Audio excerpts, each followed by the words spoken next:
سڵاتە لێبێ و ئەم کاتتان باش بینەران لە ئەڵقەی شتری بەرنامەی ئەڤڕۆ جارێشتر پێتان دەگەینەوە. لە کاتێکدا یادی ڕۆژی جیهانی ژنان 8 مارس دەکەینەوە، ژنان و ئافرەتان ئەگەر دوێنێ کێشەی نایەکسانی جێندەری و باڕادەستی عەقڵەتی پیاوسالاری و چەوسانەوەی ڕەگەزی و پێشێرکاری لە سەبنەمای زۆری ڕەگەز دژ بە ژنان هەبوو بێت، ئەمڕۆ بەوەی قەیرانی سیاسی و ئابووری و دارایی و هەڕەشە و تاوانەکانی دەوڵەتی خەلافەتی ئیسلامی دژی ژنانی ئێزیدی و کێشە و پرسی ژنان لە دۆخێکی خراپتردایە. لەم بەرنامەیە دەپرسین لە ڕۆژی زیانی ژنان 8 مارس بزوتنەوەی یەکسانی و کۆمەڵایەتی ژنان چۆن دەتوانن ڕوبەڕووی ئەم پرسانە ببنەوە. بۆهۆی ئەم دۆخەوە بزوتنەوەی یەکسانی و کۆمەڵایەتی ژنان لە پاشەکشەدانیە ئەو لەوێت و خەباتی ژنان چییە لەمڕۆدا؟ ئایا ژنان لیستێک لە داواکاری جەوهریان هەیە؟ ڕۆڵی چالاگوانان ژنانی پەرلەمانتار وەروەها ڕۆڵی لێژنەی داکۆچی لە مافی ئافرەتان لە پەرلەمانی کوردستان چییە لەم دۆخە؟ لە 8 مارس ژنان داوای چی دەکەن؟ گفتوگۆی ئەم پرس و تەوەرانە دەکەین لەگەڵ هەریەک لە بەڕێزان ئێڤاری برامی سەرۆکی لێژنەی داکۆچی لە مافی ئافرەتان لە پەرلەمانی کوردستان کە لە ستودیۆی سەرەکی لەگەڵمانە و هەروەها نەجیبە مەحموود چالاکی بواری مافەکانی ژنان جەنابیشتان لە ستودیۆکامە لە شاری سلێمانیەوە لەگەڵمانن. سەرەتا بە خێراتنی میوانانم دەکەم ئەم کاتتان باش. ئێڤەرخان لەوە دەست پێ بکەم ئەم بارودۆخەی ئێستا ئەگە تا دوێنێ لە پێشەکی بەرنامەکە باسم کرد ئێمە گرفتاوی بین بەهۆی بە کۆمەڵێک قەیران و مەسەلەی عەقڵەتی پیاوسالاری و جیاوازی جێندەری ئەمڕۆ ئەم ساڵە کاتێککە یادی 8 مارس دەکەینەوە هەڕەشەکانی دەوڵەتی خەلافەتی ئیسلامی لە ژنانی ئێزیدی و لە ماف و ئازادیەکان قەیرانی سیاسی و ئابووری خەمی ژنانی قڕستر نەکردووە؟ بەتەکیت دەمەوێت جارێ زۆر سپاسان بکەم بە تایبەتی تەلەڤیزیۆنی ڕێگا بەرنامەی ئەڤڕۆ زۆر جار بەرنامەی تایبەت دەکات لەسەر پرسەکانی ژنان بەڕاستیەوە جێگەی دەستخۆشیە هیوادارم تەلەڤیزیۆنەکەتان بەردەوام بێ و هەم بەرنامەی جەنابیشت بەردەوام بێتن. زۆر سپاس بۆ خاتون نەجیبە هاوڕێم کە ئەمڕۆ بتوانین کۆڵێک لە خەمەکانی ژنان لە ڕێگەی تەلەڤیزیۆنی جەنابتان و بەرنامەی جەنابەت پێشکەش بە بینەرانی بەڕێز بکەین. بەداخەوە دیارە ئێمە لە هەرێمی کوردستان ڕوبەڕووی چەندین قەیرانی گەورە بووینەوە. یەکێک لەو قەیرانانە قەیرانی دارایی ئەوانی تریش قەیرانی سیاسی کۆمەڵی قەیرانی ترن. دیارە ژنانیش بەشێکی گرینگن، ئەوانیش ڕوبەڕووی قەیرانێکی گەورە بوونەوە لە هەموو ڕوێکانەوە. بە تایبەتیش ساڵی ئەم ساڵ جیاواز لەگەڵ ساڵەکانی تر ژنان ڕوبەڕووی هەڕەشەیەکی توند بوونەتەوە لە هەرێمی کوردستان. سەرڕای ئەو هەموو ناخۆشیە، بەڵام زیاتر ژنان بربەستیان بۆ دروست دەبێتن و ڕۆژانە ژنان دەکوژرێن هەم لە ڕووی جەستەییەوە هەم لە ڕووی دەرونیەوە. بۆیە بەداخەوە پێم وایە لە ماوەی ڕابردوو حکومەتی هەرێمی کوردستان پلانێکی نەبووە بۆ ئەوەی هەوڵ بدێتن ئەم ڕێژەی تونند و تیژیانە یان پرسەکانی ژنان بەرەو پێش باتن. پێم وایە لە هەر هەرێمێک یان لە هەر وڵاتێک ئەگەر بمانەوێتن کێشەی ژنان کەم بێتەوە یان پرسەکانی ژنان بەرەو پێش بچێتن دەبێتن گرنگجی بە پرسەکانی ژنان و گرنگجی بە پرسەکانی کۆمەڵایەتی بدرێت. پێت وایە لە ئێستادا گرفتی ژنان یان ئەم کێشانەی لە ئێستاە کە لە بەردەم بزوتنەوەی ژنان و پەرلەمانتاران و لایەنە پەیوەندیدارەکانەیە لە چیدا؟ یعنی مەبەستم ئەوەیە کە ئەمڕۆ لە 8 مارسدا ژنان داوای چیەکەن؟ بەڵێ من ئەگەر بگەڕێمەوە بۆ پێش ڕاپەڕین دیارە ژنانی ئازادی خواز هەوڵ و کۆشیێکی زۆریان داوە لە سەردەمی شاخیش. ئێمە دایان نمونەمان هەیە. هەر ئەو ژنانە بوون لە کاتی ڕێخستنەکان کە برا پێشمەرگەکانمان یان باوکمان کە سوکارمان لە شاخ بوونە ژنان ڕۆڵێکی گرنگیان هەبووە لە ناو شار و تەنزیماتیان کردیە لەوانەیە بەنامەیەک یان بە کاغەزێک توانی و یانە هاوکاری برا پێشمەرگەکانمان بکەن لە شاخ. هەروەها لە سەردەمی شاخ ژنان ڕۆڵێکی کاریگەریان هەبووە لە زۆربەی چاڵاچیەکان. بەڵام بەداخەوە لە دوای ڕاپەڕین ئەو پیاوانەی ئەو سەرکردە پیاوانەی کە لە پێش ڕاپەڕین داکۆکیان دەکرد لە مافەکانی وڵاتەکان داکۆچیان لە وڵاتەکانیان دەکرد و هەروە هەموو هیوە ئومێدێکیان هەبوو لە داهات و خزمەت بە سەرجەم پرسەکان بکەن وەکو پێویست نەیان توانی پشتیواری لە ژنانی ئازادی خواست بکەن. لە دوای ڕاپەڕین ژنان هاتن کۆمەڵێک ڕێکخراویان دروست کرد هاتن لە زۆربەی حیزبە سیاسیەکان بۆ ئەوەی هەوڵ بدەن پێگەی خۆیان بەهێز بێتن. ئەم پێگەیە لە بڕیاری سیاسی لە ناوەندی سیاسی یان ژن و بەشداری سیاسی بۆچی گەیشتە ئەم دۆخە هەم لە ناو پارتە سیاسیەکان هەم لە ناو دام و دەستگاکان دەگەڕێمەوە بە وەڵامی و پرسیارە بەڵام دەسمەلای نەجیبە مەحموود چالاکی واری. ژنان نەجیبە خان سڵاو لە جەنابیشتان. ئەم پرسە بۆ جەنابتان پرسیارێک بۆ جەنابتان لەوەی کە لە کاتێکە ئێمە هەشتی یادی هەشتی مارس دەکەینەوە ژنان ڕوبەڕووی گرفتی زۆر دەبنەوە. پێتان وایە لە ئێستادا ڕۆڵی بزوتنەوەی یەکسانی خوازی و بزوتنەوەی کۆمەڵایەتی چییە؟ ئەم پرسانە چین کە لە ئێستا پێویستە بزوتنەوەی ژنان خەباتی بۆ بکەن لە هەشتی مارسدا؟ بەڵێ سەرەتا زۆر سپاس بۆ بەڕێزت و هەروەها سپاس بۆ خەت و ئێوار. خۆشحاڵ بووم کە لە بەرنمەیەکە جارێکتر بێکەوە دانیشتوینەتەوە. دیارە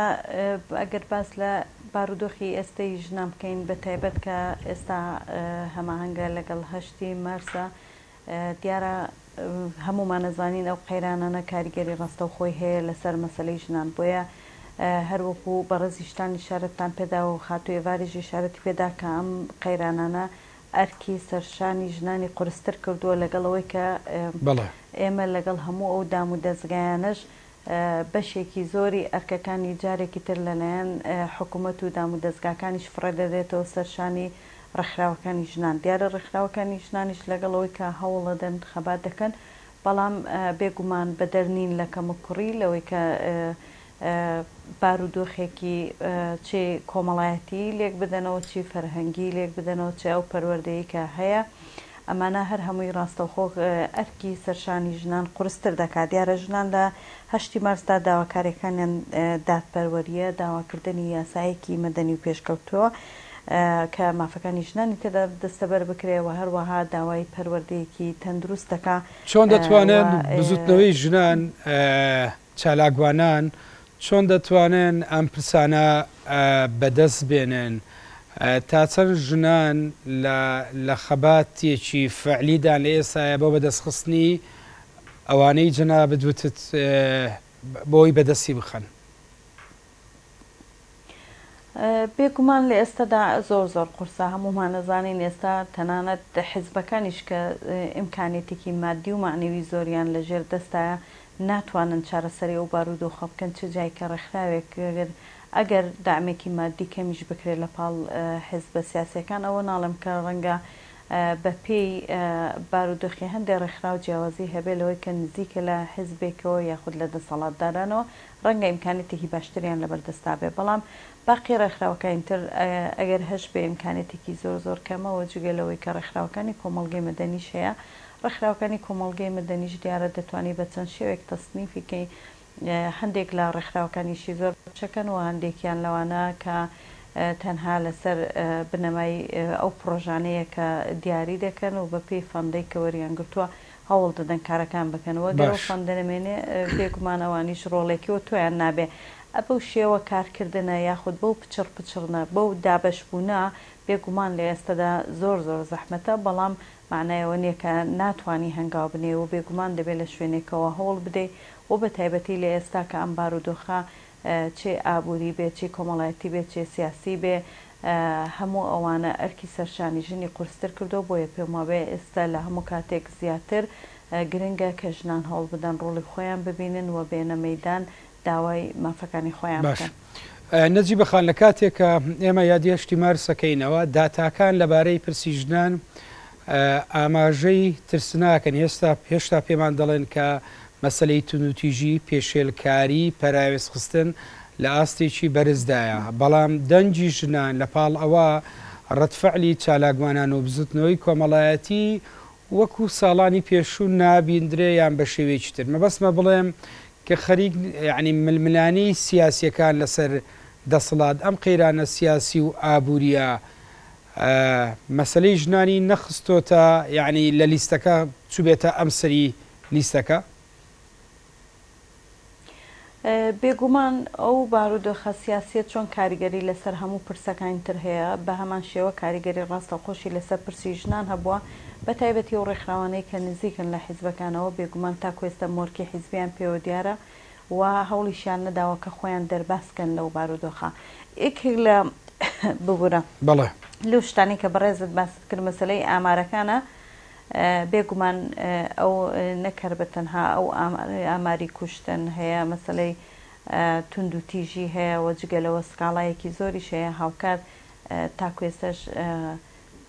بازرگانیکردن بە مرۆڤ هەیە کە لە ناویشیاندا بە تایبەتی ژنان و مناڵان کە وەکو توێژێکی بێتە سەڵات کراون لە ناو کۆمەڵگادا ئەم جۆرە دیاردیانە بوونی هەیەەوە ئەوەش پێمابێ بە پلانێکی تۆکمەتر و باشتر دەتوانی کار بکەیت کێشەکە لەوەیە ئەو هەنەی دام و دەستگاکانی کە دامەزراون لەلایەن حکوومەت و دەسەڵاتەوە بۆ بنەبڕکردنی کێشەکان یاخود ڕێگە دۆزینەوەی چارەسەر بۆ کێشەکان ئەوەنەی ئامارەکان بڵاو دەکەنەوە بەڵام تا کوێستە نەمان بینی بۆ نمونە لە 8 مارسی پارەوە تا ئەم ساڵ 8 مارس بێن نیشانمان بدەن بەداتا و بە فعلیە و کارانەی کە کردویانە چی بووە باشۆتەکانیان چی بووە لە بەرامبەر ئەو دۆخە نەجیبەخان لەم ساڵ چالاکوانان ژنان ئەم چالاکیانە چین ئەنجامی دەدەن چۆن پرسەکانی ژنان دەخەنە ڕوو دەگەڕێمەوە وڵات بە وەڵامی ئەو پرسیارە ئێڤەرخان پرسیاری ئەوم کردبووم لەبارەی ڕۆڵی ژنان لە ناوەندی بڕیاری سیاسی و بۆچی دۆخەکە بەمەگەیشت باسە لەوە کرد ژنان لە ڕابردوو ڕۆڵی گرنگیان هەبووە لە دوای ڕاپەڕینەوە لە کاتێکەمە یادی 25 ساڵی ڕاپەڕین و زیاتر لە 20 ساڵ لە پەرلەمان و حکومڕانی هەرێممان هەیە ژنان لە ناوەندەکانی بڕیار لە پەراوێزن لە ناو پارتە سیاسیەکان بە هەمان شێوە بۆچی دۆخەکە بەمی ئێستا گەیشت؟ بەڵێ کاکیوە دیارە ئەو هەرێمەی ئێمە هەرێمێکی پیاوانەیە یعنی ئێمە نمونەمان هەیە لە زۆربەی کابینەکان لە کابینەیەکەوە تاکو و کابینەی هەشت نەمان بینی لە یەک کابینەدا 3 وەزیریان 4 وەزیر ژنی تێدا بێت لەبەر چییە ئیمکانێتی ژن نییە؟ نەخێر بگرێ ئیمکانێتی ژن زۆر هەیە بەڵام هەمیشە پیاوەکان لە پێگە و دەسەڵاتی ژن دەترسێن کە دەزانن ژنێک توانە و کەفاەتی هەیە دەتوانێتن سەرکەوتوو بیتن لەو سەکتەرانەی کە پۆستەکان وەردەگرێتن بەڵام دەرفەتی پێنادرێتن بۆیە نایانەوێتن ژن تێیدا کار بکاتن ئێمە نمونەمان هەیە تەماشا دەکەین لە ناودام و دەستگاکانی حیزبی هەروەها لە ناو موسساتی حکومەت وەکو پێویست نیان هێشتووە دەرفەت بەژن بدرێتن هەتاکو ئێستا لە ناو کابینەی حکوومەتی هەرێمی کوردستان ڕێژەیەک نییە لە ڕێژەی ژنان کە ژنان بەشداریان پێ بکرێتن لە ناودام و دەستگاکان لەسەر جەم جونگەکانەوە ینی پێیان وایە خێر و سەدەقە بە ژنان دەکەن ینی هەمیشە دەبینین تەماشا دەکەین لە پۆستە ئیداریەکان کە لە زۆر وەزارەتیان لە هەر مەجالێک ژنوەری گرت بیتن بڵێ کەمترین گەندەڵی لێکراوە ئەوە یەکێکە لە نمونونەکان پێم وایە ژنانمان هەیە لە هەرێمی کوردستان تەماشا دەکەین دەتوانێتن پۆستی زۆر لەوە گەورەتر وەردەک بگرێتن و بۆ پۆستی باڵاش وەربگرێتن بەڵام دەرفەتی پێنادرێتن لێ دەترسێن بۆ ئەوەی پێگەی بەهێز دەبێتن کەواتە ئەوەی لە پەرلەمانی کوردستان کۆتا بە سیستەمی کۆتا دانراوە کە ڕێژە ژن لە 125 یان 30 34مان لە پەرلەمانی کوردستان ئەمە چۆن دەکرێت بە بڕیارێک ڕنگ بداتەوە بڕیاری نەتەوەی گرتوەکان ژمارە 25 مانەیە چۆن دەکرێت سوود یعنی لە چوارچێوە یاساییەکانەوە ئەمانە لە دەسەڵاتەکانی تر ڕنگ بداتەوە دیارە بڕیاری ئەنجومەنی ئاسایش یەکێکە لەو بڕیارانەی هەمیشە وان هەوڵ دەدەن لە هەر هەرێمێکیان لە هەر وڵاتێک کە بیانەوێت دەستور بنووسەوە دەبێتن مافی ژنان بچەسبێتن بەڵام بەداخەوە تاکو ئێستا لەم هەرێمە ئێمە دەستورێکیشمان نییە بەڵام تاکو ئێستا بڵێ حکوومەتی هەرێمی کوردستان کاری لەسەر ئەم بڕیارە نەکردووە لە حکوومەتی فدرالیەوە بڕیاری بۆ دەرچووە بڕیاری 1325 هاتۆ تا بڵێ هەرێمی کوردستانیش بەڵامە تا کوێسە کاری جدی لەسەر نەکراوە سەبارەت بە بەو ڕێژە کۆتایی کە ئێستا لە دەسەڵاتی تەشریعی هەیە لە هەرێمی کوردستان ئێمە وەکو ژنانی پەرلەمان وەکو لیژنەی داکۆکیکردن لە مافەکانی ئافرەتان بەڕاستیش ینی ئێمە بێویژدان نەبێن خەڵکێکی کەسایەتی و هەروەها چاڵاکوانانی ژنان و هەروە بەشێک لە ڕێکخراوەکانی کۆمەڵگەی مەدەنی پرۆژە ئامادەکراوە ئێمە ئەم پرۆژەمان ئامادا کردووە چۆن لە دەسەڵاتی تەشریعی ڕێژەی سەتاسی هەیە بە هەمان شێوەش ئەم ڕێژەیە بگوازرێتەوە بۆ دام و دەستگاکانی حکومەت دواتە دەسەڵاتی تەنفیزی بەڵام بەداخۆ کە تاکو ئێستا کاری لەسەر نەکراویمە پرۆژەکەمان ئامادە کردووە بڵێ ئیمزای پەرلەمانتارانمان بۆ کۆ کردوتەوە و ئاراستەی سەرۆکایەتی پەرلەمانمان کردو بەداخەوە بەهۆی ئەو بارودۆخە کە ئێستا پەرلەمان پەچی کەوتووە خۆت دەزانی ئێمە کە بەرزترین مؤسسە لە هەرێمی کوردستان ئەویش دەسەڵاتی تەشریعی ئێستا پەچی کەوتووە و ناتوانێتن کارەکانی ڕاپەڕێنیتن بۆیە ئێمە زۆربەی پرۆژەکانمان لە سەرۆکایەتی پەرلەمان ماوەتەوە و بەشێکیان خوێندنەوەی یەکەمی بۆ کراوە هەروە بەشێکیشیان ئاراستەمان کردوون کە خوێندنەوەی یەکەمی بۆ بکرێت بۆ ئەوەی بێتە دواتر خوێندنەوەی بۆ بکرێتن و بێتە هۆڵی پەرلەمان و گفتوگۆی لەسەر بکرێت بەڵام بەداخەوە ئێمە بەهۆی پەککەوتنی پەرلەمان ناتوانین ئیش و کارەکانمان ڕاهی بکەین. باش لە کاتێکە هەم لە حکوومەتی ناوان تەم لە هەرێمی کوردستان قسە لەسەر دەستکاریکردنی کابینەکانەیە بۆی ئەم دۆخی هاتوۆتە بێش قسە سەر لە نوێ باز لە چاکسازی دەکرێت چۆن دەکرێت پرسی ژنان ببێتن بە بەشێک لە ئەرکەکانی حکوومەت و دەسەڵاتە پەیوەندیدارەکان لە چاکسازیدا لە مەسلەی وجودیان لە ناو حکوومەتە لە پرسەکانی ترمەبەستم چۆن خەبات بکرێ بەوەی پرسی ژنان ببێتن بە بەشێک لە پرسی چاکسازی ڕاستەقینە لە دەسەڵات لە هەرێمی کوردستانە. بەڵێ کاکی وایە ئێمە کە باسی حکوومەتی فدرال بکەین بەداخەوەمە تاکە وەزیرێکە بۆ وەزیری ژن ئەویش هەر پێش ئەوەی کابینەکە بڵێ گۆڕانکاری بەسەر بکرێتن ئەو بڵێ ئەم وەزارەتیان هەلاداوە یەکێکە لە خەلەکان لە هەرێمی کوردستان بەداخەوە حکوومەتی هەرێمی کوردستان ئەم حکوومەتە حکوومەتی پیاوانە بۆیە فەشەلی هێناوە لە زۆر پرسی گرنگ ژنان بەشداریان پێ ناکرێت لە تەفاوەس بەشداری پێ ناکرێتن هەروەها لە کاتی گفتوگۆ بەشداری پێ ناکرێتن لە وەفدیدان و ئێسان یعنی لە سەردانەکان بۆ دەرەوەی وڵات لە پێکهێنانی کابینەکان بەداخەوە ژنان بەشداریان پێ نەکراوە بۆیە حاڵی ئەم حکوومەتەوە خۆشە کابینە لە دوای کابینە فەشەل دێنێتن بە تایبەتیش ئێستا نەک ئەوە بڵێ هە لە لێواری هەڵوەشانەوەیە ئەوە جێی نیگەرانیە پێم وایە ژنان ڕۆڵێکی کاریگەریان هەیە ئەگەر بەشداریان پێ بکرێتن دەتوانن پێگەی خۆیان ئەوەیە ئێستا باز لە چاکسازی دەکرێت چاکسازی ڕاستەقینە بەبێ ئاوردانەوە لە پرسەکانی ژنان بەبێ بەشداری پێکردنی ڕاستەقینەی ژنان دەکرێت پێ وترێت چاکسازی دەگەڕێمە وڵات بە وەڵامی ئەو پرسیارە نەجی بەخان ئەم چالاکیانەی ئێوە لە بەیانیەوە دەستی پێ دەکەن فۆکس دەخرێتە سەرچی بە چ میکانزمێک ئێوە یادی 8 مارس دەکەنەوە. بڵێ ئەگەر پێشەوەی وەڵامی و پرسیارە بدەمەوە ئاجازەم پێ بدەیت هەر لەسەر و شتای کە هاتوێبار باسی کرد بە تایبەت بڕیاری ئەنجومەنی یاسایش ئەو سیستمی کۆتایی کە ژنی پێ هاتە پێشەوە دیارە ئەو سیستمی کۆتایە بە هەوڵ و خەباتی بزوتنەوەی ژنان هاتە پێشەوە بەڵام بەڕاستی ئەوەی کە لێرەدا ڕۆڵی ژنانی ڕۆڵی ژنانی چالاکی لاواز کردووە ئەو ژنانن کە پۆستیان وەرگرتۆ چوونەتە پێگەیەکی سیاسیان هەیە لە ناو ناوەندی بڕیاردا بەڕاستی ئەو ژنانە نەیانتوانی متمانەی ببنە متمانەیەک بۆ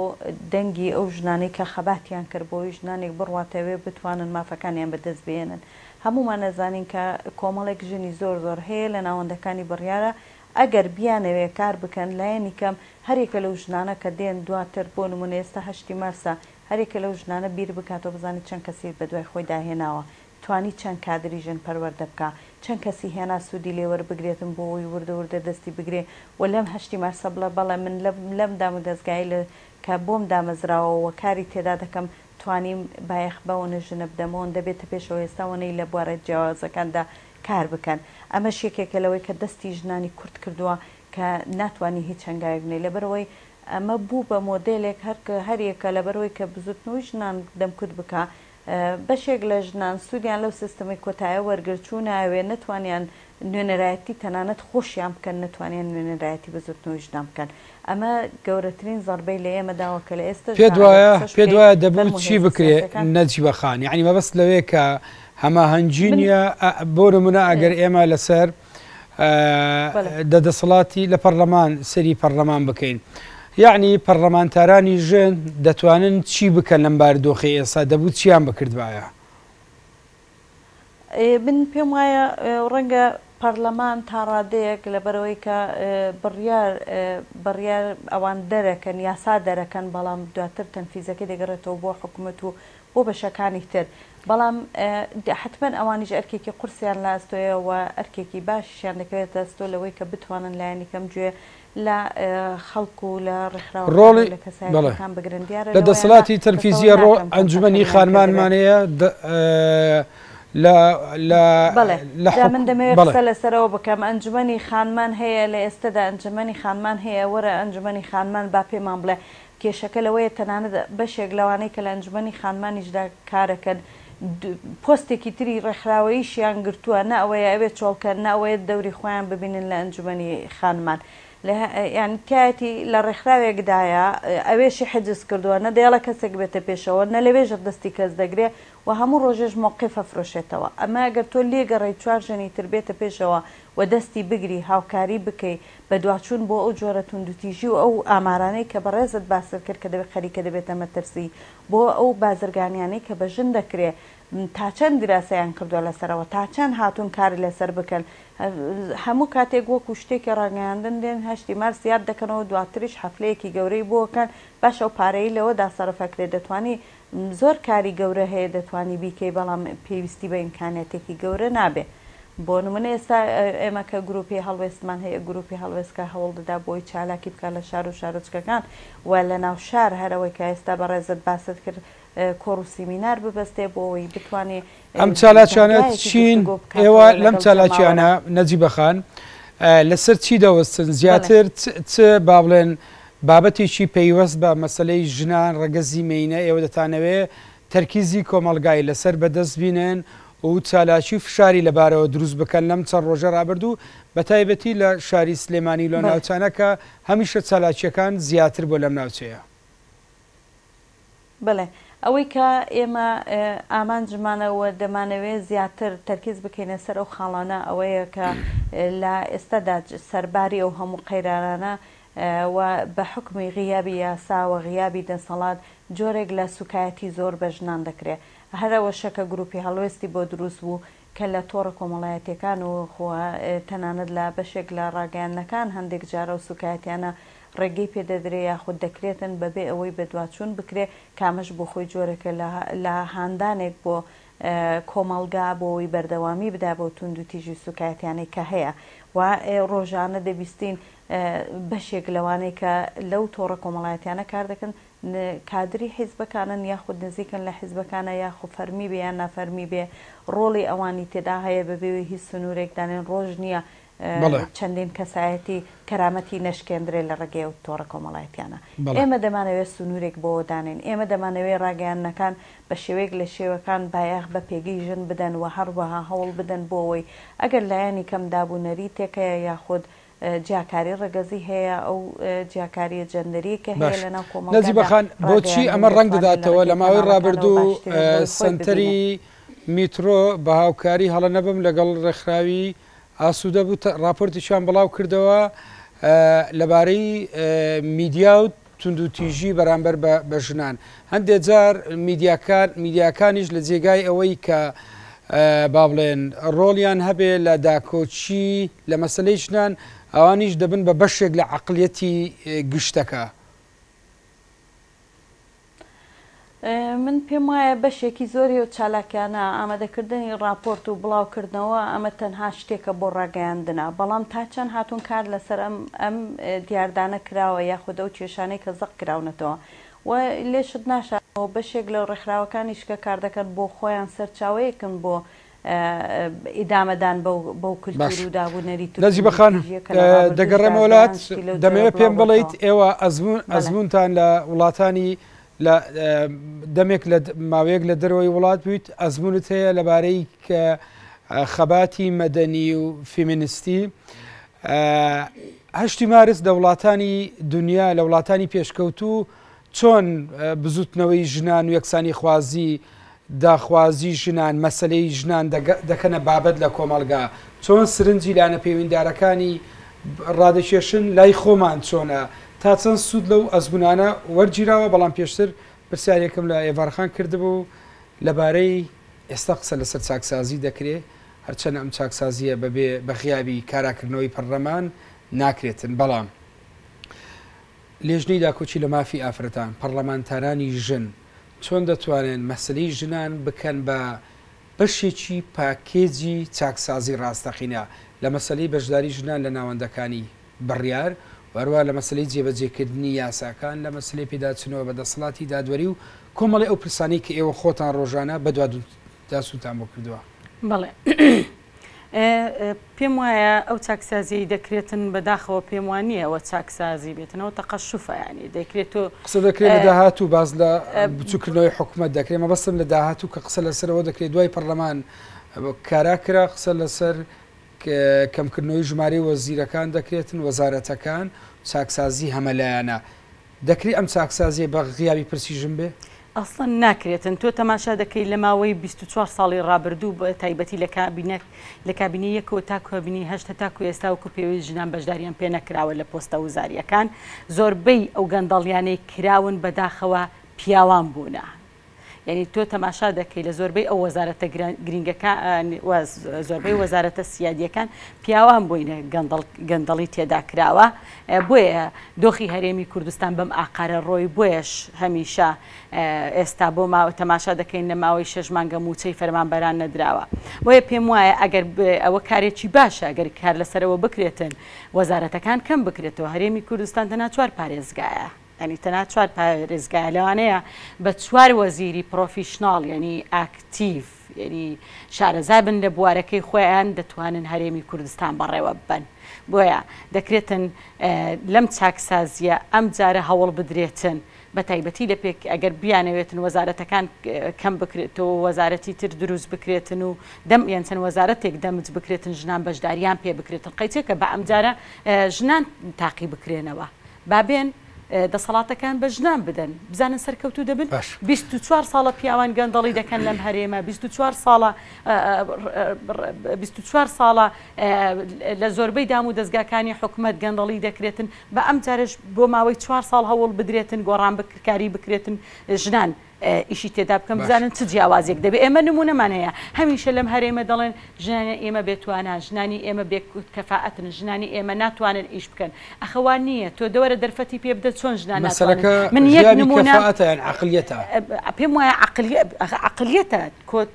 کولتور و کۆمەڵگا وا بوو بە هەمان شێوە دەرفەت ناترێتن کەفاعەتی ئەم ژنە دەربکەوێتن یان توانای دەربکەوێتن تۆ کە بەربەستت بۆ دروستکردم نایڵی تواناکە ڕێگە لە تواناکانم دەگری بۆیە پێم وایە کولتور و کۆمەلگایە ئەوە نایڵێتن کوتوانە و کەفاعەتی ژنان بەرەو پێش بچیدن ئێمە نمونەمان هەیە جوانترین نمونە کە بە هەموو جیهانی ناسران ئەوە نمونەی شەڕی کۆبانێ بووە زۆرترین ژن شەڕوانانی ژن بووینە کۆبانەیان ڕزگار کرد لە دەستدەستی تیرۆرستانی داعش 160 کۆبانێ کە نەکەوت ئەو 160 بوو کە ژنان سەرپەرشتی شەڕەکانیان دەکەن ئێوە لەو بە دوواداچوونانەی ئێڤارخان وەکو لێژنەی داکۆچی لە مافی ژنان لەسەر پرسەکانی ژنان لەو ماوەیە لەسەر چی پرسەکانی ژنان وەستاون چ پرسێکی ژنان جێگای بایەخی ئێوە بووە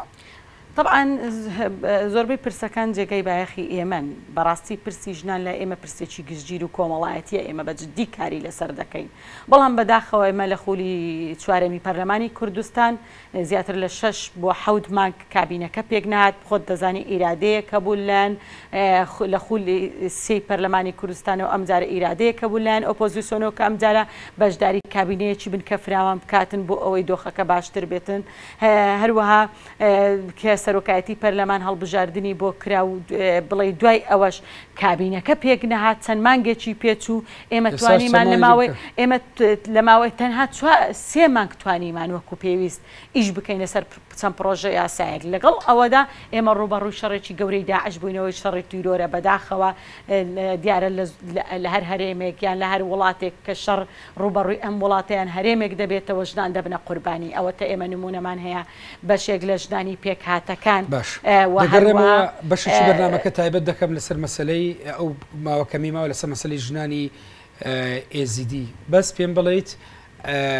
ئێستا یعنی ئەو یاسانی ئێوە خستۆتانە ڕوو یان ئەوەی ئەو تعدیلانی ویستوتانە بکەنیان چاودێری ئەو یاسانی جێبەجێ بکەن لە چ بوارێک بەڵێ ئێمە یاسای عقوباتی عراقی مادەی 409 هەموارمان کردوتەوە هەروەها یاسای بەرەنگاربوونەوەی تونند و تیژی دیارە لە هەر یاسایەک چەند ساڵێک پێویستی بە هەموارکردنەوەیە پێم وایە یاسای ژمارە 8 2011 یەکێک بۆ لە یاسا باشەکان کە لەسەر ئاسی ڕۆژهەڵاتی وەڕاست نمونەیەکی جوانی هەبوو تاکو ئێستا ئێمە لە حکوومەتی فیدراڵ یاسایەکی وان نیە هەر یاسایان یاسای ژنان و خێزانیان نییە بەڵام بۆ یاسای فرەژنی لە هەرێمی کوردستان کە تعدیل قسە لەسەر ئەوەش دەکەم قسە لەسەر ئەوە دەکەم ئێمە بەڵام ئەم یاسایە چەند بڕگەیەکی پێویستی بە هەموارکردنەوە هەیە ئێمە وەکو لیژنەی داکۆکیکردن لە مافی ئافرەت باوەڕمان بەکاری دەستە جەمعی هەیە کەما هەنگ بووینە لەگەڵ ڕێکخراوەکانی کۆمەڵگەی مەدەنی هەروەها دادوەرەکان هەروەها چەند ڕێکخراوێک تایبەت بە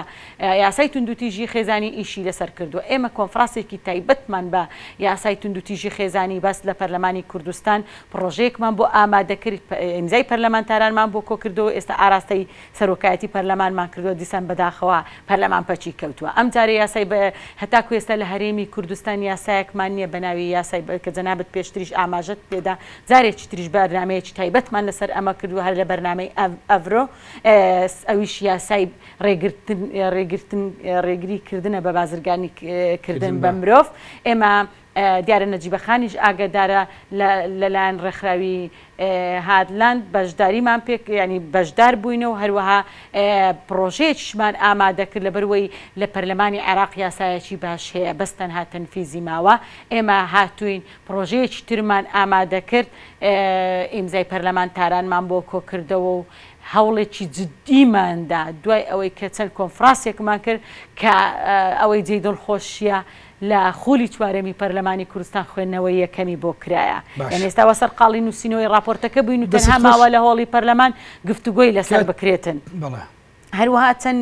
یاسایەکی تر هەیە بۆ نمونە ئێمە وەکو ژنان لە پەرلەمانی کوردستان پرۆژەیەکمان ئامادەکرد ئەویش پرۆژەی تۆڕی ژنانی پەرلەمانی کوردستانە یان فراکسیۆنێکی ژنان یان کۆمیتەیەکی ژنان لە پەرلەمانی کوردستان لە زۆربەی وڵاتانی دنیادا هەیە چۆن هەوڵ بدەین لە ناو تەلاری پەرلەمانی کوردستان ئەو ژنانێک کە ئەندامی پەرلەمانن زۆر پرسی گرنگ هەیە کە کاری جدی لەسەر بکرێتن ئەویش ئەوە بووە کە دوور لە ئیجتیمای سیاسی و حزبی هەوڵ بدەین داکۆکی لە مافەکانی ژنان بکەین ئێمە نمونەشمان هەیە لە کاتی پێکێنانی کابینە هێشت هەوڵی جدیمان دەکە دەنگ بە کابینەکە نەدەین ئەگەر ژنانی تێدا نەبێتن ئەوە یەکێک بۆ لە نمونونەکان دەگەڕێمەوە دەمەوێت ئەو بەشەی ماوە تایبەتی بکەم بە مەسلەی ژنانی ئێزیدی دەگەڕێمە وڵات بۆی کە چیتان کردووە ژنانێک لەسەر ڕێکخراوی لەسەر دەستی ڕێکخراوی دەوڵەتی خلافەتی ئیسلامی هەزاران ژن تووشی پێشێلکاری و پێشێلکاری ترسناک بوونەوە بەشێکی ئەوانەی نەجاتیان بۆ ئێستا لە باردۆخێکی خراپدان ئەوەی ماویشەوە دەیەوێت دەرچی لە وڵاتە چۆن ئارامی چۆن جارێکی تر ژیانێکی کامەران بۆ ئەوان بژێردرێتەوە بەڵام پێشتر نەجی بەخان پێشۆی داخلی ئەمەلەفە بین ئەم ماوەی ماوە دەمەوێت لەسەر مەسلەی 8 مارس ئێمە دەکرێت چۆن سوود لەم ڕۆژانە وەربگرین ئەزمموی وڵاتان ئەزمموی ئێمە چیمان پێ دەڵێ لە مامەڵەکردن لەگەڵ ئەم یادانەدا کاکیوە بەڕاستی ئەوەی کە جێگەی سەرنجە ئەو کۆمەڵگایانەی کە کەمترین باوەڕیان بە مافەکانی ژنان هەیە زۆرترین هەڵا ئەنێنەوە لە 8 مارسدا یعنی تۆ سەریکە ئەو هەموو یاد و پۆستەر و لافیتە و چوزانم مەراسیم و بۆنە و کۆبوونەوەی لەسەر دەکرێت لە ئەوروپا بۆ شێوەیە نییە لە بەرەوەی من ناڵم لەوێ هەموو مافەکانیان دەستە بەر بووە بەڵام ڕۆژانە یاسا دەرەچێ ڕۆژانە بەدوات چون بۆ کێشەکان دەکەن وە کۆمەڵێ دام و دەستگای حکومی و ناحکومی دامەزراوە بۆ کێشەکان ئەمانە وای کردووە کە خەڵک کەمتر مەبەستێ ڕوئایەکی وازەح هەیە پلانێکەیە بەڵێ بێگومان لەوێ پلان هەیە دەسەڵات هەیە یاسا هەیە ڕێکخراوە هەریەکە ئەرکی خۆی جێبەجێ دەکات بەشێک لە ئەرکەکان ڕێکخراوی مەدەنی یاخۆ ڕێکخراوی ژنانە یا ئەوانەیە دەکەن بەڵام ئەمانەش بە هاوبەشی لەگەڵ دام و دەستگاکانی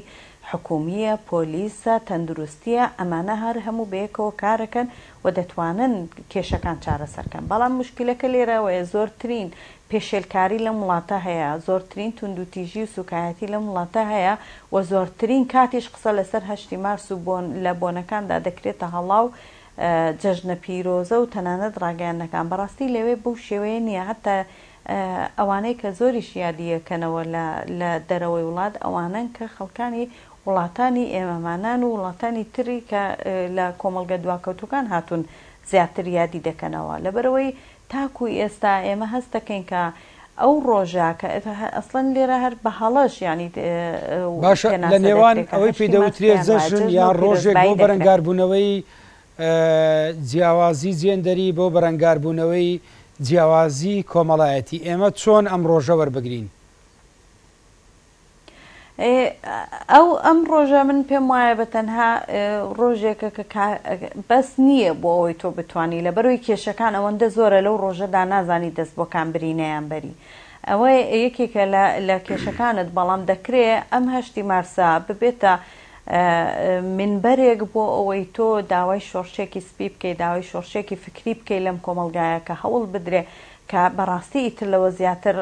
قسەکردن بەسە لە ماوەی 25 ساڵ تۆ بەڕێزت باسی چاکسازیت کرد ئایا حکوومەتێک دەسەڵاتێک چۆن دەتوانێت چاکسازی بکە لە کاتێکدا باوەڕی بە مەسەلەی ژنان نییە لە کاتێکدا ئیرادەیەکی باشی نییە 25 ساڵە قسە لەسەر یاسای باریکەسێتی دەکرێت 25 ساڵە پرۆژە ئامادە دەکرێت اینجا بە سەقەتی دوو بڕیار دەرکراوە یەکێکانەوەی یاسای قەدەغەکردنی توندوتیژیە کە ئەمە یاسایەکی خراپ نییە بەڵام ئەویش بۆ خۆی یەک دنیا تەناقض و کێشەی تێدایە لە هەمان کاتدا نەجی بەخان بۆچی لە کانتۆنی جزیرە مەرسومی مافەکانی ژن ڕادەگەیەندرێ یەکسانی ژن و پیا و ڕادەگەیەندرێ فرەژنی باتەن قەدەغە دەکرێت لە ماوەیەکی زۆر کەمدا لە ئەزمموی ساڵێک و شتێکی حکومڕانی بۆچی دوای 25 ساڵ لە باشووری کوردستان بۆ نمونە نەتواندرا فرەژنی بە نمونە باتەن قەدەغە بکرێت لە کاتێکە هەندێک جار بەشێک لە ژنان لە ناو پەرلەمانیش ڕێگر بوون لە بەردەمەوەی کە ئەم بابەتە کۆتایی پێبێ بڵێ کاکی وا پەیوەندی بەو ئیرادە بەهێزەوەیە کە باسم کرد ئیرادەیەکی بەهێز لەلایەن دەسەڵاتەوە کە جورئەت بکە یاسایەک دەرکا کە لە بەپێی ئەو یاسایە مافی تاکەکان ڕێک بخە بەڵام تا کوێستەوە ئیرادەیە لێرە بوونی نییە و دەشگەڕێتەوە بۆی کە دەسەڵات خواستی ئەوەی چۆن دەتوانێت فشار دروست بکەین بۆی ئەم ئیرادەیە دروست بێ بڵێ دیارە بێگومان هەروەکوتم ئەو شۆڕشی فکرێمان پێویستە لە ڕۆژاوا لەگەڵەوەی کە بە هەوڵ و خەباتی ژنان کە توانیان وەرچەرخانێک دروستکەن نەک تەنها لە مێژووی ژنان بەڵکو لە مێژووی گەلی کوردی ژوەتوانی ڕای جیهانی بە دوای خۆیدا ڕابکێشێ ئەمە لایەنێکی ئیجابی بوو کەیتر کانتۆنی جەزیرەش بیر بکاتەوە کەیتر ژنان تا ڕادەیەکی بە هەمان عادەتێکالێت مامەڵەیان لەگەڵدا بکرێت زۆر کەم ماوە دەمەوێت ئەو ماوەی ماوە لەسەر مەسلەی ژنانی ئێزیدی قسە بکەین ئێڤارخان ئەگەر پێم بڵێیت دۆخی ژنانی ئێزیدی ئەو بە دوواداچوونانی ئێستا ئێوە کردوتانە لە چ دۆخێکدایە پێویستە چۆن پاڵپشتیان بکرێت ژیان جاریشتر بۆ ژنانی ئێزیدی جارێشتر کەرامەت و ژیانێکی سەربەستانە بۆوان بجێڕنەوە بەڵێ کاکیوە وڵای پێشەوەی وەڵامی پرسیارەکەت دەمەوە دەمەوێت چەند قسەیەکی ئیزافە بکەم لەسەر قسەکانی خاتونە نەجیبەخان سەبارەت بە یاسای قانونی ئەحوالی شەخسی یاسای باریکەسەتی دیارە لە 2008 هەوڵێکی زۆر درا لەلایەن بەشێک لە فراکسیۆنەکان دەبێتن ئەم یاسایە هەموار بکرێتەوە هەرچەندە هەموار کراوە بەڵام وەکو پێویست نەبوو بە تایبەتی بڕگەی فرەژنی یەکێک بوو لەو بڕگانێکە ئیشی جدی لەسەر نەکرا لەوانەیە بەشێک لە ژنەکان هەردەنجیان خۆیان پێدا بەڵام ئێستا ئێمە دەمانەوێتن من لێت ناشارمەوە 2 ساڵە هەوڵی ئەوە دەدەم ئیش لەسەرەوە بکەم ئیرادەیەکی بەهێزنیە ناو پەرلەمانی کوردستان ئەویش بۆ ئیرادنی لەبەرەوەی زۆربەی ئەندامانی پەرلەمان نوێنەری حزبە سیاسیەکانن بە تایبەتیش چەند حزبێکی سیاسی ئەوەندەی بۆ ئەوەی نڤوز لەناو بڵێ لەناو کۆمەلگا بۆ خۆیان کۆ بکەنەوە لە کاتی بڵێ دڵی ڕئیس عەشیرەت و مەلاکان و ئاغاکان ڕازی بکەن نانەوێتن ئەو مۆقەزیەیە چارەسەر بکەنەوە یەکێکە لە گرفتەکان ئێمە حتا هەوڵ بدەین ئەم یاسایە خوێندنەوەی یەکەمیشی بۆ بکرێتن ئێمە ناتوانین دەنگ وەکو پێویست بێنین لەبەرەوەی فراکسیۆنەکان دەنجی پێنادەن ئیلا دەبێت ئیرادەیەکی بەهێز هەبێتن لەلایەن فراکسیۆنەکان ئیرادەیەکی بەهێز هەبێتن لەلایەن پەرلەمانتارانی ژن هەوڵی جددی بدەن کۆدەنجی بکەن بۆ ئەوی ئەم یاسایە ڕێگری لێ بکرێتن و ئەم جارە هەموار بکرێتەوە ینی لە بەرژەوەندی ژنابی بۆیە من هیچ ئومێدێکم نییە لەبەرەوەی ئیرادەیەکی بەهێز سەبارەت بە پرس و کچانی ئێزیدی بەداخەوە ئێمە ئەوە ساڵ و نیوەک زیاترە ڕوبەڕووی شەڕی تیرۆر بووینەوەی شەڕی داعشە پێشتر ئاماژەم پێدا ئێمە پرسی کچانی ئێزیدی و هەروەها پرسی ژنانی پێکاتەکانیش یعنی ئەوانیش بوونەتە قوربانی دەستی تیرۆر ئێمە هەوڵی جددیمان داوە کولیژنەی داکۆکیکردن لە مافی ئافرەتان پێمان وایە ئەم مەلەفە دەبێ بە بەردەوامی کارا بکرێت و بکرێتەوە کاری جددی لەسەر بکرێتن نابێ ئەم مەلەفەدا بخرێتن لەبەرەوەی ئێستامە بەشێکمان لە بەشێک لە ژنەکانمان لایەن هێزەکانی داعشەوەنەوە بەشێکیان ڕزگار کراون ئەوانەی ڕزگار کراون دۆخیان چۆنە بەداخەوە ئەوانەی ڕزگار کراون ئێمە لەبەرەوەی پەرلەمان پەچی کەوتووە نەمانتوانیوە هەتا ئەو دقەی پەرلەمان پەچی نەکەوت و ئێمە هەوڵی جددیمان داوە سەردانی ئەو کەسانەمان کردووە کە ڕزگار بوونە ئێمە بەڕێز وەزیری تەندروستیمان بانگەشتی دووهۆک کردووە سنتاری بەردەوام سەردانی ئەو سنتەرانەمان کردووە کە لەژێر چاودێریدان بەڵام بەداخەوە ئەم ژنانە لە بارودۆخێکی زۆر خراپدان هەم لە ڕووی دەرونیەوە هەم لە ڕووی جەستەیەوە ینی ئاسان نیە تۆ لە ڕووی دەرونیەوە کە بارودۆخت خراپ دەبێت لە وڵاتان بۆ ماوەی 4 ساڵ بۆ 5 ساڵی پێدەچێتە ئەم کەسە دێتەوە دۆخی ئاسایی خۆش بڵێ ئێمە ئەم پرسی ژنانی ئێزیدیمان گەیاندێتە وڵاتی بولگاریا هەروەها بۆ جنێفمان بردووە هەروەها لە کۆنفرانسێکی 47 وڵاتی پەیامی ژنانی ئێزیدیمان گەیاندووە بۆ وڵاتی ئەڵمانیامان ناردووە ئەمە کاری جددی لەسەر دەکەین هەوڵ دەدەین بە زووترین کات ئەم هەتا شاری مۆسلیش ئازاد نەکرێن ناتوانین بە هیچ شێوازێک بڵێ هەوڵ بدرێتن چۆن ژنەکان ڕزگار بکرێتن بەڵام ئێمە وەکو ژنانی پەرلەمان بە تایبەتی لیژنەی ژنان لە پەرلەمانی کوردستان هەماهەنگ بووینە لەگەڵ بە هاوکاری لیژنەی داکۆکیکردن لە مافەکانی ئافرەتان لە پەرلەمانی عێراقداوەمان لە بەڕێز وەزیری کاروباری کۆمەڵایەتی کردێ لە ڕێگەی ژنانی پەرلەمانی عێراق بۆ ئەوەی بڕەموچەیەک بۆ ژنانی ئێزیدی و بۆ منداڵانیش ببڕێتەوەی جێ دڵخۆشیە بەڕێز وەزیری کاروباری کۆمەڵایەتی موافقەی کردووە بەڵام بەداخەوە حکوومەتی هەرێمی کوردستان ئەم پرسەش بە سیاسی کراوە تاکو ئێستا بەڕەسمی ئێمە نووسراومان داوەتە حکوومەتی هەرێمی کوردستان کە ناوەکانمان بدانێ بۆ ئەوی ژن و منداڵ کچ و منداڵانی ئێزیدی بێبەش دەبن لەم بڕەموچێکە بۆیان بڕاوەتەوە بەداخەوە تاکو ئێستا حکوومەت وەڵاممان ناداتەوە نووسراوەکەمان پێ ناداتن ئەوە لەوانەیە ئەم پرسە تەنها بە چەند دقەیەک نەتوانێت قسەی لەسەر بکرێت بێگومان بابەتێکی گەرمە لە ڕاستیە بە دوواداچوونی زۆری دەوێت نەجیبەخان زۆر بە کورتی پێم بڵێ بە پرسی ژنانی ئێزیدی لەم ڕۆژە دەکرێت هەروە بوەستین و سیر بکەن ئەم عەقڵەتی دەوڵەتی خەلافەی ئیسلامی و هەندێک جار جۆرە عەقڵەتێکەیە کە یعنی ئەگەر زۆر بە هەستیاریەوە نەتەوێت ناتوانانی جیای بکەیتەوە لە هەمان عەقڵەتی داعش کە دیدی بەرامبەر بە مەسەلەی ژنانەیە چۆن دەکرێت ئێمە ڕوبەڕووی ئەو پاکتاوە بینەوە کە داعش و هەمان عەقڵیەت هەیە بەرامبەر بە ژنانی ئێزیدی بێگومان نابێ بوەستین و دەبێ هەموو هەوڵ و جوهدی خۆمان بۆ بارودۆخی ئێزیدیەکان و ژنانی ئێزیدی و هەروەها مناڵانیش بە هەمان شێوە کە ڕوبەڕووی ئەو توندوتیژی و زۆڵم و زۆریە بوونێتەوە کە حاڵەتێکی دەرونی زۆر خراپی دروست کردووە دیارە دەتوانین بیکەینە دوو بەشێکی ئەوەیە کە ئیش بە ئیشی جددی بکرێ بۆ ئەو کچ و ژنانەی کە لە تاکو ئێستا لەژێر دەسەڵاتی داعشن چۆن بتوانن ڕزگاری بکەن و هەروەها جوهدی زۆر بکرێ بۆی ئەو کەسانەی کە ئازادیش کراون لە حاڵەتێکی دەرونی زۆر خراپدا دەژین و هەروەها هەروەکو خاتووی ئێوار باسی کرد لە ڕووی دەرونی و لە ڕووی جەستەییشەوە پێویستیان بە هاوکاری بەردەوام هەیە ئەمە من پێم وایە دەبێت پێش هەموو شتێک بێ لەبەرەوەی ناکرێت سەرباری ئەو هەموو ئازارانەوە ئەو هەموو نەهەمەتی ڕووی لە کۆمەلگای ئێمە کردووە و هاوکات حاڵەتە دەرونیەکە ژەگەر بە بیانووی بارودۆخ و زروفەکە پشتگوێ بخرێ بێگومانەوە کارەساتی زۆر گەورەتر و ناخۆشتری لێ ڕوو بەڕێز نەجیبە مەحموود چالاکی بواری مافەکانی ژنان وەروەها ئێواری برایم سەرۆکی لێژەی داکۆچی لە مافی ئەفرەتان لە پەرلەمانی کوردستان زۆر سپاس بۆ ماوەی لەگەڵمان بوون سپاس بۆ تێگەیشتنەکانتان بینەران هاتینە کۆتاییان بە مەڵقەی بەرنامەی ئەڤڕۆ کاتێدا لە 8 مارس گفتوگۆمان کرد لەبارەی دۆخ و هەڵومەرزی ئێستایی ژنان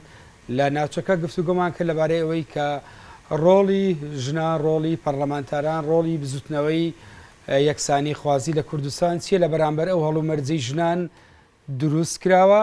تاڵقێکی تری بەرنامەی ئەڤڕۆ پێتان دەگەینەوە کاتێکی خۆش بۆ ملایەک.